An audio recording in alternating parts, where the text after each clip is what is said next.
Good morning, students. We are about to complete our chapter Discovering Tut. The saga continues. We have read it till here so far. And now let's start this chapter again. The night of the scan, workmen carried Tut from the tomb in his box. Like pallbearers, they climbed a ramp and a flight of stairs into the swirling sand outside, then rose on a hydraulic.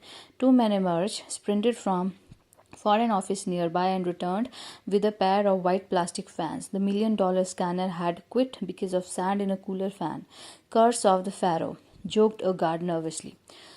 So earlier what we have read about the dynasties of Tut's kingdom, that how his fathers ruled the dynasty, what has happened to the dynasty, how King Tut became the famous and the popular one among his kingdom because of the restoration of early practices. And then that other things we have read. And now by what is in this paragraph this paragraph is talking about the night when King Tut's mummy was taken to the to operate to done that go through the process of CT scan. So what happened at that night, those workmen had carried Tut's tomb to the in his box to the to that process to be done. So they were just climbing a ramp like a pallbearers. Who are pallbearers? Pallbearers are those who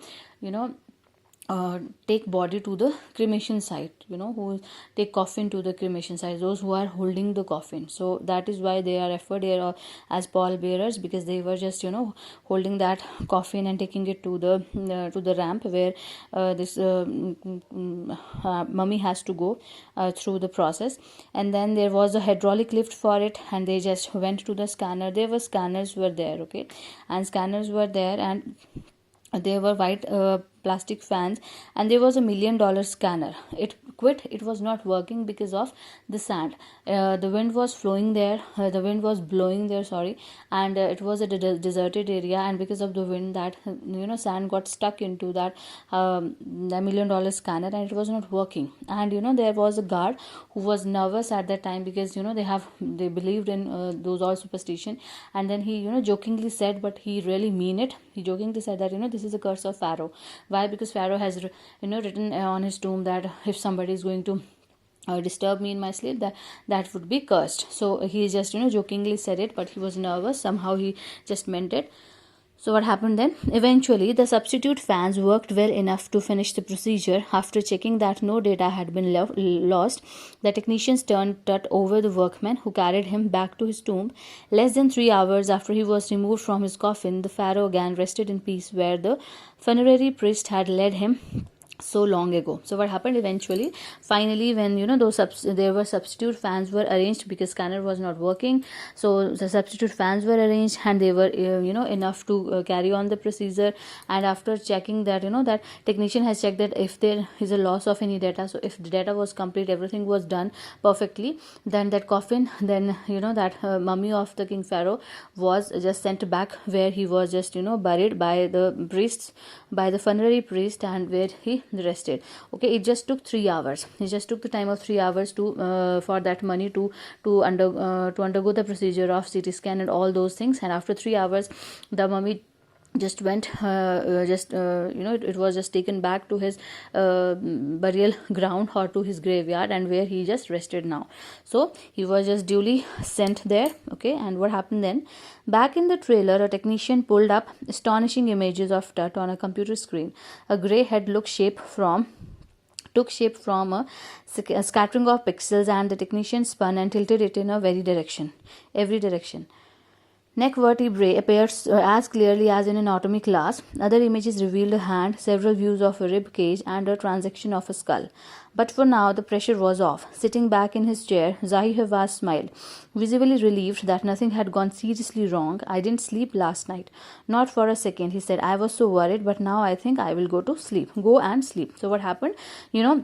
Back in the trailer where that procedure has done, so where there was a technician who has made those astonishing, very amazing images of the images of Tut on a computer screen. There was his head, which was made up of the scattering of pixels, what pixels are.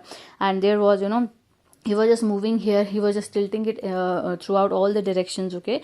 And then his neck vertebrae was visible, his hands, his rib cage, his skull, everything was visible. And now the pressure was off. Why? Because Zahi Hawass really want to have that mummy into a very good shape, and he wanted that everything should go properly and everything should go smoothly, and that has happened exactly. And now Zahi Hawass said that he was relieved, he was relaxed, and he just exclaimed that that he had not slept last night because of that pressure, that well, everything will go smoothly or not. So he said that now I can go to home and I can sleep well because everything has gone very nicely, because there was a legal pressure on him that everything should be gone very correct, because this procedure is to be presented to the world, that why and how this pharaoh has died. And everything was clear there, everything was there, there was no sign of a murder, it was his natural death, so nothing was there to be worried about. So that all things were made clear by the CT scan. CT scan has produced a very fine pictures of his internal body parts, of his bones, of his head, of his brain, everything, and everything was just right, and everything was in its place. Then towards the end of the chapter, by the time we left the trailer, descending metal stairs to the sandy ground, the wind had stopped. The winter airy lay cold and still, like death itself. In this valley of departed, just above the entrance of Tut's tomb, stood Orion, the constellation that the ancient Egyptians knew as the soul of Osiris, the god of the afterlife, watching over the boy king. So what happened by the time, in the meanwhile, when they left the trailer because their work was off, they have done their job well, and they just coming down from the metal stairs. The wind had stopped at that time. The wind had stopped at that time because it was winter time and it was a night time, and air was very cold. And it was there silent, and it was cold like death itself, and it was the valley of departed. Why? Because it was just a deserted area everywhere, and there was nobody there, and everything was still, everything was silent, like a deathly silent. So, and just above the entrance of the Tut's tomb, where they just entered the Tut's tomb, there was in a vertical position in the sky, there was a Orion, that a constellation of stars. It was just standing it was just standing parallel and you can say vertical to the Tut's tomb. And Orisis is Orion, or the Osiris is the it is a constellation referred to. The ancient Egyptians knew it as the soul of Osiris, that this constellation is the soul of Osiris, and Osiris is the god of afterlife, and he is watching the boy king, he is watching that pharaoh. See here, there is a picture of this, and here a mural in King Tut's tomb, showing King Tut with Osiris, the god of the afterlife. So what it is a mural. Mural is called painting. This is a painting where this this king is with King Tut is with Osiris. Osiris is the it is a god of afterlife, because I have told you that Egyptians believed in afterlife. They thought that after death, everybody just go to the this king, and he just provide them the next life. So that is the thought of these Egyptians. So this is a picture made here. So with this, our chapter has ended here. Read this chapter. This chapter is a little bit tough to understand. Read this chapter. There are so many of the scientific terms. Look for the meanings and read it carefully, because that chapters are important to. So read it and understand it. And we will do the questions in our next class.